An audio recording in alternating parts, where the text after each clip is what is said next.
inuu sadaninkii meesha joogay ee madaxweynaha uu yahay nin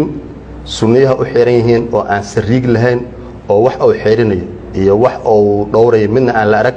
oo uu yahay ninku haduusan qofku maaragtay sunniyuhu waa dhowranayn inuu islahayn biriya jirta inuu yahay nin maaragtay anigu aan dhihi karo isbaaradii madoobe ee sanacada loo kala camal ee dadka lagu miisaamaya dadka miisaan saaraya oo qofba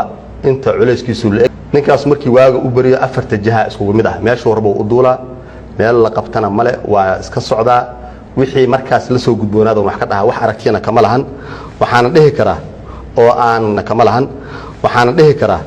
oo aan rabaa inay dadku si fiican ugu fahmaan failure-ka ama guul darrada hogaamineed ee ku dhacda ummadda reer Galmudug inuu sii jooga raba maahan sida uu wax u qaadayo iyo sida uu dadka ula macaamilayo oo deegaanadii iyo dadkii iyo